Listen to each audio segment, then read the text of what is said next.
വിംസ് ആശുപത്രിയിൽ നിന്ന് അരുൺ നമ്മളോടൊപ്പം വീണ്ടും ചേരുന്നുണ്ട്. അരുൺ, എന്താണ് ആശുപത്രിയിൽ നൽകാൻ കഴിയുന്ന വിവരങ്ങൾ, കൂടുതലായി പ്രതികരണങ്ങൾ?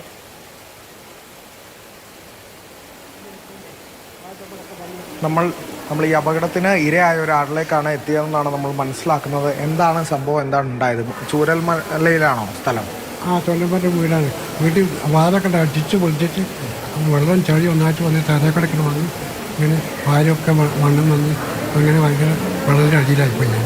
അപ്പോൾ ഈ കുറച്ച് കഴിഞ്ഞപ്പോൾ വെള്ളം കുറച്ച് വെച്ചു അവിടെ കഴിച്ചിട്ട് അങ്ങനെ അവിടുന്ന് രക്ഷപ്പെട്ട് ആളുകൾ എത്തിയോ അപ്പോഴത്തേക്ക്? അവിടെ അല്ലേ എവിടെ വരാനാ? ആൾക്കാർക്കൊന്നും വരാൻ പറ്റില്ലല്ലോ. 2 ഭാഗത്തും വെള്ളമല്ലേ, ആർക്കും കിടക്കാൻ പറ്റില്ല. അത്രയും വീതിയല്ലേ. ഈ ഭാഗത്തും വെള്ളം, ആ ഭാഗത്തും വെള്ളം. അവിടെ വന്നു വിളിക്കാറ് അടിച്ച് പൊളിച്ച് വലിയ ഭയങ്കര സൗണ്ട്. 1 മണിക്കൂർ നേരം ഭയങ്കര സൗണ്ടിൽ അടിച്ചിട്ട് അതിൻ്റെ ഉള്ളിലുള്ളവരെ 5-6 ആൾക്കാരുണ്ട്. പൂക്കുക, പായ, കുട്ടികളുണ്ട്. എന്താ ചെയ്യുക, ഏതാ ചെയ്യുക പറഞ്ഞ് ഭയങ്കര ഒച്ചപ്പാടുണ്ടാക്കുക. ഭയങ്കര ഒച്ചപ്പാട്. അപ്പോൾ ഞാൻ മുമ്പിലേക്ക് പറ്റിയിരുന്നു. അപ്പോൾ എൻ്റെ ഭാര്യ അപ്പുറത്ത്, എൻ്റെ പെങ്ങളപ്പുറത്ത്, അവർ രണ്ടാളും ഇല്ലാന്ന്. പിന്നെ എൻ്റെ അടുത്തില്ല. ആൾക്കാർ പറഞ്ഞാൽ അവളെ കാണാനില്ല, വെള്ളത്തിൽ ചെന്നുകൊണ്ട് കിടക്കപ്പോൾ ആ വിഷമം എല്ലാം കൂടി ഞാൻ കുട്ടികളും എന്നെ നോക്കാൻ ആളാണല്ലോ, വേറെ ആരും ഇല്ല.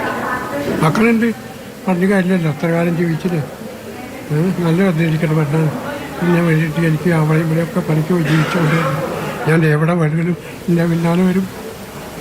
ആകെ കുട്ടിയിപ്പോൾ അവളെ കാണാനില്ല പറഞ്ഞിട്ട് ഭയങ്കര പ്രശ്നം. ജീവിതം ഭയങ്കര പോയി. ഭാര്യകളിൽ ഭാര്യൻ്റെ പെങ്ങളും പോയില്ലേ, മകളും പോയില്ലേ, തിരഞ്ഞെടുക്കാണ്. എന്താ ചെയ്യുക? ഞാനാണെങ്കിൽ വയസ്സുകാരി, എനിക്ക് തീരെ സുഖമില്ലാത്തൊരാളും. എൻ്റെ എല്ലാ രേഖകളും പോയി. എല്ലാ രേഖയും ഉണ്ടായിരുന്നു അവിടെ. ആ രേഖ പോയി. എനിക്ക് എൻ്റെ എന്താണ് ബാങ്ക് ബുക്ക്, ലക്ഷ്മിയാറ്റി എൻ്റെ ഭാര്യയ്ക്ക് മറ്റേ ഇതിൻ്റെ പൈസ കിട്ടാനുണ്ട്. തൊഴിലുറപ്പിൻ്റെല്ല ഈ ഏഷ്യൻ്റെ പേജിലെ പെൻഷൻ കിട്ടാനുണ്ട്, അതിൻ്റെ കടലാസ്. പിന്നെ ആധാർ, ലക്ഷ്യത്തിൻ്റെ ബാങ്ക് ബുക്ക്, അതിന് കുറച്ചൊക്കെ പൈസയുണ്ട് കിട്ടാൻ. അപ്പോൾ യാതൊരു വഴിയില്ലല്ലോ, ഒക്കെ പോയി. ഒന്നുമില്ല. മണിക്കൂറുകളോളം അവിടെ കുടുങ്ങിക്കിടക്കുന്ന കോഴിക്കോട്ട് പോയി. അവിടുന്ന് വരാൻ പറ്റില്ല, വരാനൊക്കെ പോകാൻ പറ്റില്ല. അപ്പം പിന്നെ രേഖകളൊക്കെ പോയി ചെയ്തു. അത് കിട്ടാൻ തന്നെ എന്തെങ്കിലും അത് ഞാൻ ജീവിച്ചിരിക്കേണ്ടതിന് അതിൻ്റെ ആവശ്യമുള്ളൂ. പിന്നെ മക്കൾക്കൊക്കെ കിട്ടാൻ തിരക്കില്ല. അതൊക്കെ കിട്ടണമെങ്കിൽ ഞാൻ ആദ്യമായിട്ട് കണ്ടാച്ചതാക്കണം. ഭാര്യയെ ഇവരെ കൂടെ ഉള്ളവരെ ഒക്കെ കണ്ടെത്തിയോ? ഇല്ല, കണ്ടെത്തിയില്ലെന്ന് പറഞ്ഞ് കേട്ട വിവരമൊക്കെ ഓരോ മരിച്ച ആൾക്കാരെ പഞ്ചായത്ത് കൊണ്ടുപോയിട്ട് പറഞ്ഞേക്കുന്നുണ്ട്. അത്രേ പറയാൻ പറ്റുള്ളൂ. എനിക്ക് അങ്ങനെ ചെയ്യണം. അല്ലാത്ത എനിക്ക് സുഖമില്ല. എല്ലാവർക്കിപ്പോൾ ഇങ്ങനെ സംഭവിച്ചു. ഞാനൊരു ഓർത്തിലിരുന്ന് അവൻ്റെ എന്തോ കഴിച്ചതാ തോന്നുന്നു. ഞാൻ കിടക്കേണ്ട ഒരു കട്ടിലുണ്ട്, എന്താ വരെ മണ്ണ് നനഞ്ഞിട്ടായില്ലായിരുന്നു.